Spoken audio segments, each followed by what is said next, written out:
জমিয়তে উলামায়ে ইসলাম বাংলাদেশের মহাসচিব মাওলানা মঞ্জুরুল ইসলাম আফেন্দি বলেছেন, আল্লাহর জমিনে অপরাজনীতি ও অপশক্তিকে আশ্রয় দিব না। আল্লাহর আইন চালু করব। অনেক ত্যাগ ও শহীদের রক্তের বিনিময়ে বাংলাদেশ স্বাধীন হয়েছে। তাই আমাদের কোরআনের শিক্ষা ও ইসলামী মূল্যবোধ অনুসরণ করে অন্যায়ের বিরুদ্ধে অবস্থান নিতে হবে। আমরা অপরাজনীতি ও অপশক্তিকে কখনো আশ্রয় দিব না, বরং আল্লাহর জমিনে ন্যায় বিচার প্রতিষ্ঠার জন্য কাজ করব। আনিসুর রহমান মানিকের ভিডিও চিত্রে ডেস্ক রিপোর্ট। রবিবার বিকেলে নীলফামারীর ডোমার উপজেলার সোনারাই হাই স্কুল মাঠে জমিয়তে উলামায়ে ইসলাম বাংলাদেশ ডোমার উপজেলা শাখার আয়োজনে ইফতার ও দোয়া মাহফিলে প্রধান অতিথির বক্তব্যে তিনি এসব কথা বলেন। অনেক কষ্টে, অনেক রক্তে, অনেক শহীদের শাহাদাতের মধ্য দিয়ে এই বাংলাদেশ দুঃশাসনের জাতাকল থেকে মুক্তি পেয়েছে। সুতরাং কোরআনী থিওরি আর মূলনীতিকে সামনে রেখে আমাদের কমিটমেন্ট হওয়া দরকার, আমাদের কমিটমেন্ট থাকা দরকার, আমাদের প্রতিশ্রুতি থাকা দরকার।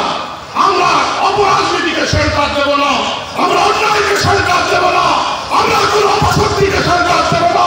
আমরা মুসলিম, আমাদের সরকার, আমাদের সমর্থন, আমাদের সাহায্য আল্লাহর জমিনে আল্লাহর নিজাম প্রতিষ্ঠার জন্য অব্যাহত থাকবে। আমরা কি রাজি আছি? আমরা দুহাত আল্লাহকে দেখাই। আল্লাহ সবাইকে কবুল করুন।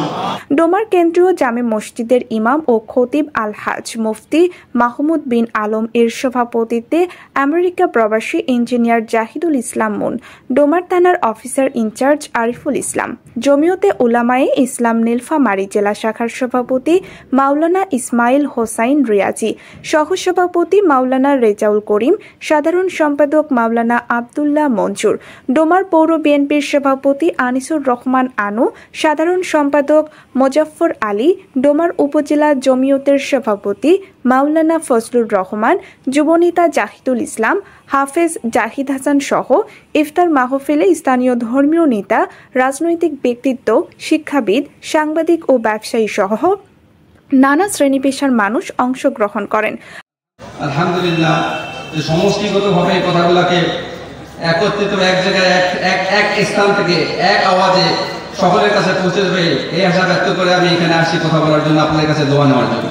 আল্লাহ রাব্বুল আলামিন রমজান মুবারক মাসে বান্দাকে মাফ করার জন্য বিভিন্ন বাহানা তালাশ করেন। রাসূল কারীম সাল্লাল্লাহু আলাইহি ওয়াসাল্লামের অসংখ্য হাদিসের মধ্যে এগুলো পাওয়া যায়।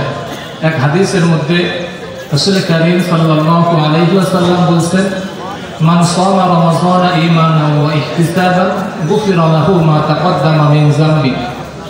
যে ব্যক্তি রমজান মাসে রোজা রাখে আল্লাহ রাব্বুল আলামিন তার জীবনের গুনাহ খাতা মাফ করে দেন। আলোচনা শেষে দেশ ও জাতির কল্যাণ কামনায় বিশেষ দোয়া ও মোনাজাত পরিচালনা করেন সংগঠনের মহাসচিব বিশিষ্ট আলেমী দ্বীন মাওলানা মঞ্জুরুল ইসলাম আফেন্দি।